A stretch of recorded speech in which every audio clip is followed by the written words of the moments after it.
disclaimer, this video is for educational purposes only. Some video content in this vlog are not mine, and I just took it from YouTube. So without further ado, let's get started. The Code of Ethics for Professional Teachers. Article 3. The Teacher and the Community. A teacher is the facilitator of learning and of the development of the youth. He shall, therefore, render the best service by providing an environment conducive to such end. So the manual of a teacher is to become the facilitator of learning. It means that they are to give all the lessons to the students, and it's up to them to learn it and rely to the class. But the manual of the facilitator provide activities which are metacognitive in nature. What are those metacognitive? All those which falls under the constructivist approach. So example, discovery method, laboratory method for science major, and problem solving for mathematics major. When we say facilitators, we could all our students in every steps of the way towards learning.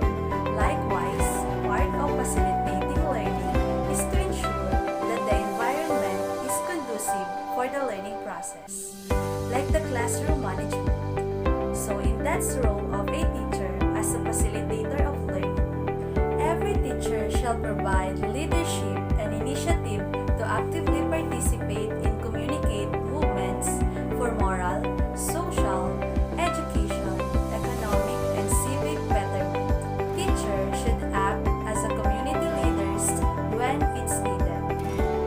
Every teacher shall merit reasonable social recognition, for which purpose he shall behave with honor and dignity at all times, and refrain from such activities such as gambling, smoking, drunkenness, and other excesses, much less illicit relations. Teachers is recognized in the society as someone who has the highest integrity. Teachers should behave with dignity at all times. So it means, as a teacher, you have to throw all the biases that you have to appear or to become dignified at all times, even if you are not inside the classroom. That's everywhere you go, since you are a teacher and someone who will recognize you have to behave with integrity at all times. Every teacher shall live for and with the community, and shall therefore study and understand the local customs and traditions in order to have a sympathetic attitude. Therefore, refrain from disparaging the community. So every teachers should have sympathetic attitude to the community where he lives. It means that you have to be sensitive enough to the needs of the community. In cases advice or in any calculation that you may give as needed. So every teacher should also refrain from disparaging the community. This means that teachers should not speak anything negative about the community where he lives, or any that were restricted, or those who were leading the community where he belonged. Every teacher shall help the school to keep the people in the community informed about the school's works and accomplishments, as well its needs and problems. Teachers are minded to the community is part of its stakeholders. Thus, all of the activities, accomplishments, and problems of the schools should also be informed to the community where he belongs. Every teacher is an intellectual leader in the community, especially in the barangay, and shall welcome the opportunity to provide such leadership when needed to extend counseling services, as appropriate to actively be involved in matters affecting the welfare of the people. Like what I have mentioned a while ago, that every teacher is a community leader. So there will be times that the barangay and the community are need help of a teacher in leading the people. Their help might be needed when it comes to to somewhat difficult situations like disasters or crises. And sometimes there are activities in the community which the teachers are involved.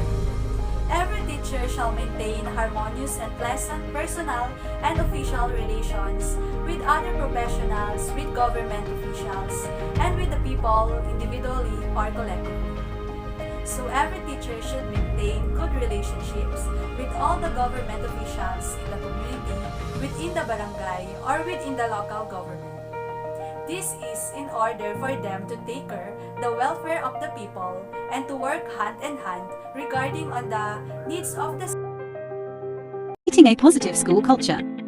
School culture can be defined as the guiding beliefs and values evident in the way a school operates. School culture can be used to encompass all the attitudes, expected behaviors and values that impact how the school operates.